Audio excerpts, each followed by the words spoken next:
I would feel more comfortable if we were back in the bosom WAEC. of the unified WAEC timetable. Has the government told us when they'll do this? A sovereign.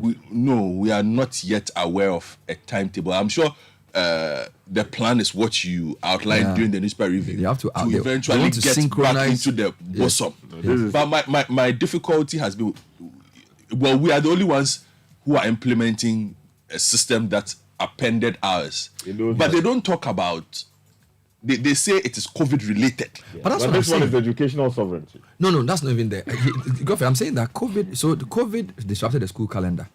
A lot of schools were home. But the school calendar had already been you don't get it. discombobulated. I mean private schools. Some private schools had to stay home.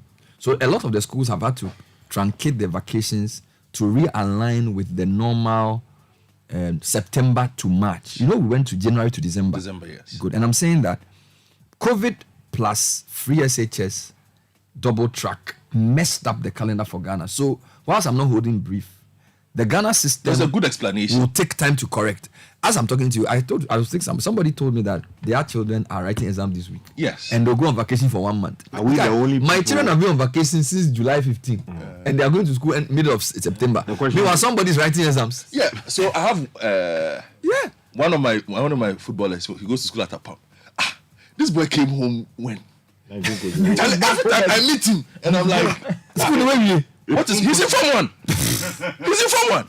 So I met him. I was like, boy. He came back in 19 Yeah, I've been seeing this boy for like 3 months. and you are paying school fees. Yeah, I'm like, what are you doing here? 1970. He said he's on what? Vacation. I was like, this is a very long vacation. So he started this again, something you spoke about. Yeah. These classes in the neighborhood. Like, so they started classes. I don't know if he went back last week, because I haven't seen him this week. But he stayed home for like Forever. I'm like, what is this?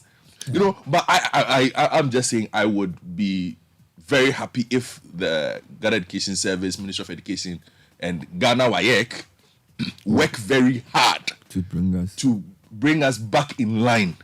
Why are you so concerned about that?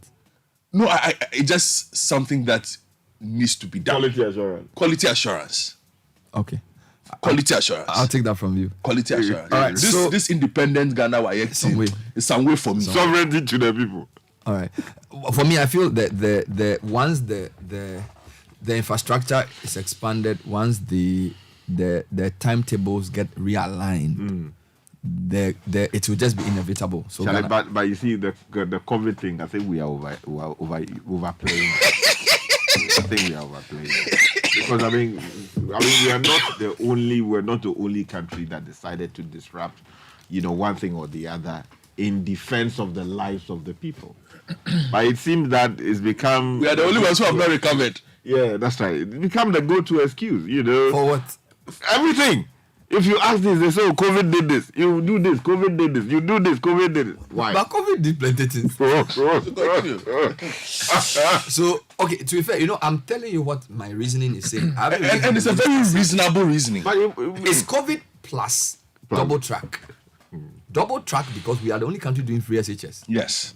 In the sub-region. So, yeah, but I mean, there are some things that we have to just admit. Sky, but the truth is that COVID did bad things. Look, Bernard, you see how many countries actually got disrupted the way the likes of the UK, US, in fact, the entirety of, Europe. But their resilience levels are different. No. You see, I understand that. But you see, we cannot now, we are crying more than the bereaved. The people who actually... Look, I sat in... at the point, I thought I was going, You're going mad. You actually went. Yes. You went off, eh? Yes, you were isolated for close to a year. It's not... They're not here. How many days did we do that The thing? president announced it end of March. And then it lasted for like a year, but even it was graded. So the most intense lockdown was for like 3 weeks or 2 weeks. Like 2 or 3 weeks. Because, and to be fair, and again, Sky, this is the other point. Because you are right, during the COVID, the president said something that made a lot of people excited. Where he first of all shut the country down for 3 weeks. And then he said, if I look at the informal economy, he cannot keep the country shut. And I remember, there were lots of people who said, COVID was going to spread because it was an irresponsible decision. In fact, we're all concerned. And guys, listen to this. When the government said people should go back to school, hell broke loose. Oh, yeah. Well, actually, the government wants to give people COVID and things. People were so scared. So why are you saying they are making COVID an excuse? Because they are the people who actually even. If you look at the decisions between that period, the decisions were to actually open up, and people criticize the government for opening up. See, it is not bad to criticize the government for opening up, and at the same time, make the point that we seem to be overplaying this whole excuse about COVID. Do you understand? Because the countries that even made huge investments, who made payout, they gave money to their citizens so that they could go out and spend to support families that were seriously troubled because of COVID. They are not crying the kind of cries that we are having. This government gave cooked food to people. That is the most annoying aspect of it. Cooked food. That we all know that the report of the Auditor General rice. returned very negative findings as to how some of these resources were used. And even that one, we've not finished dealing with it at the Public Accounts Committee level. So I want to know your The problem. repeat, I am just saying that, look, The COVID-related excuses. It's just too much. It's just annoying.